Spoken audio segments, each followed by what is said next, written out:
Yang tadi untuk yang kelima, membantu manajemen tata perhubungan bagaimana seorang PR mampu untuk melihat target sasarannya seperti apa supaya menjadi hubungan baik dengan masyarakat. Itu yang membuat kenapa bagian dari yang nomor 5 membantu manajemen tata perhubungan juga bagian dari penggunaan dalam penelitian. Yang keenam, mencegah krisis. Sudah pasti ya teman-teman, untuk mencegah krisis bagaimana caranya image buruk misalnya di mata publik, perusahaan yang kita memiliki image buruk, itu jangan sampai terjadi krisis menimpa perusahaan kita. Itu adalah fungsi dari penelitian menentukan segmen pasar dan lain sebagainya, mencegah bagaimana krisis itu tidak menimpa perusahaan kita.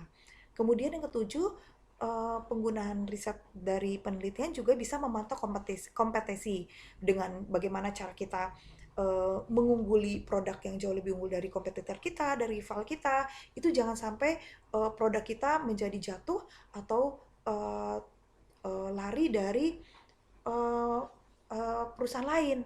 Seperti contoh, saya ingin memberikan contoh sedikit tentang riset penelitian. Teman-teman tahu tentang teh botol ya? Teh botol dengan saat dulu kan teh botol menjadi satu-satunya minuman yang sangat digemari oleh masyarakat karena dia dalam bentuk botol kaca ya.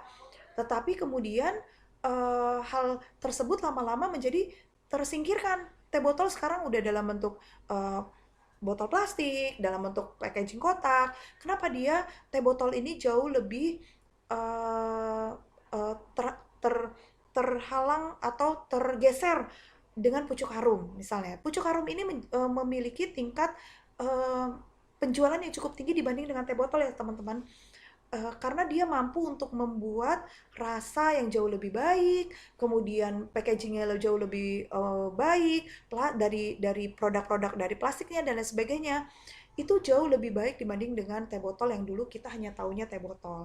Itu yang kenapa membuat kita bisa memantau kompetisi. Tujuan dari riset ini kita bisa mengevaluasi bahwa produk yang kita miliki dalam satu perusahaan itu kita nggak hanya monoton, kita harus mempunyai ide-ide yang baik karena rival kita akan jauh lebih akan jauh semakin ingin menggeser kita, produk kita. Itu yang harus apa tugas dan tanggung jawab kita sebagai seorang PR harus mampu memiliki pemikiran ide yang out of the box yang tidak dimiliki oleh orang lain. Kenapa bangsa Indonesia atau orang Indonesia, masyarakat Indonesia biasanya dia lebih menyukai sesuatu hal yang baru ya, sesuatu hal yang memiliki kreativitas tinggi.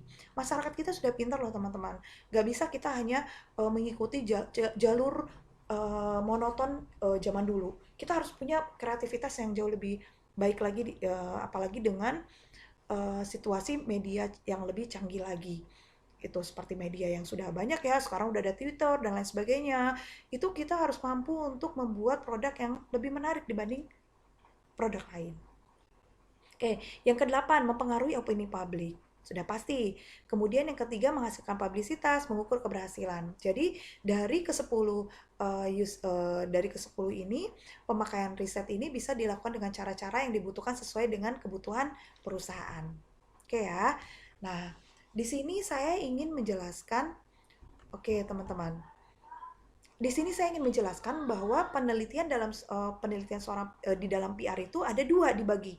Secondary penelitian atau secondary research dan primary research. Saya ingin menjelaskan tentang secondary dulu. Kenapa? Karena di dalam secondary ini yang membuat sebenarnya ini bisa kita lakukan atau tidak. Ini adalah penelitian yang bukan sesuatu hal yang primer atau yang penting, tetapi juga bisa digunakan uh, dibutuhkan atau tidak dalam suatu perusahaan. Oke, secondary research dibagi menjadi dua. Di sini teman-teman bisa baca archival research dan library online database. Di sini teman-teman bisa mencari apa data-data yang dimiliki dalam satu penelitian PR. Yang pertama adalah mencakup kebijakan pidato seperti pidato eksekutif, masa lalu karyawan, newsletter, laporan masalah tentang PR, usaha pemasaran, dan berita clipping.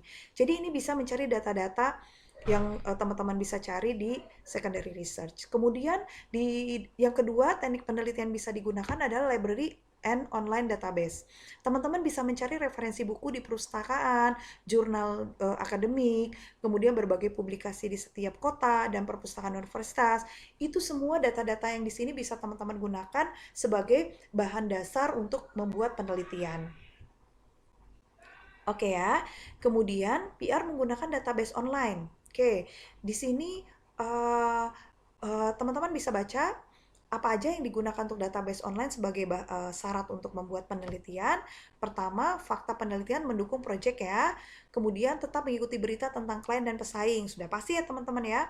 Kita nggak boleh apa tidak mencari informasi tentang rival kita. Bahkan kita harus jauh lebih pintar mencari informasi atau produk yang dimiliki oleh rival kita. Supaya apa? Supaya kita bisa mencari kelemahan dari mereka sehingga kita bisa membuat kelebihan-kelebihan yang tidak dimiliki oleh produk lain. Oke, yang ketiga, melacak kampanye organisasi media dan mengumumkan press kompetitor. Kemudian mencari kutipan khusus, statistik yang mengesankan dalam pidato atau laporan, mengikuti reaksi pers dan bisnis untuk tindakan terbaru dalam organisasi. Jadi ini sebagai database online yang bisa digunakan untuk dalam melakukan teknik penelitian. Oke, untuk season ini kita cukupkan sampai di sini teman-teman. Kita akan lanjutkan untuk di primary research atau penelitian primer yang nanti teman-teman bisa lanjutkan untuk menonton video saya. Kita lanjutkan lagi untuk kritik dan saran, teman-teman bisa lakukan japri kepada saya atau kita sharing di grup jika ada pertanyaan-pertanyaan seputar tentang mata kuliah riset PR dan analisis media. Sampai ketemu di channel saya berikutnya. Semoga wabah ini cepat berlalu supaya kita bisa kuliah dengan normal lagi. Teman-teman walaupun kita sudah tatap muka, teman-teman bisa tetap mencari informasi tentang perkuliahan seputar komunikasi di channel YouTube saya. Jangan lupa juga untuk mendownload tugas yang sudah saya share di SSO sebagai tanda bukti teman-teman kehadiran teman-teman atau absen teman-teman by sistem SSO ya. Jika teman-teman ingin mengetahui kelanjutan dari materi perkuliahan saya, teman-teman bisa subscribe di YouTube ini, bisa untuk mencari informasi tentang perkuliahan komunikasi seputar tentang ilmu komunikasi. Oke, sampai ketemu teman-teman. Semoga bermanfaat informasi ini. Semoga teman-teman bisa sambil bekerja, sambil bisa menonton YouTube channel saya, sambil bisa juga mengerjakan tugas. Selamat bekerja, tetap jaga kesehatan, jangan keluar rumah. Pada saat keluar rumah tetap menggunakan masker. Pada saat bekerja tidak bersentuhan, tidak menjaga jarak juga dengan orang-orang sekitar. Jangan berkerumun di dalam satu tempat ya. Tetap sehat semuanya. Terima kasih sudah menonton video materi saya. Wassalamualaikum warahmatullahi wabarakatuh.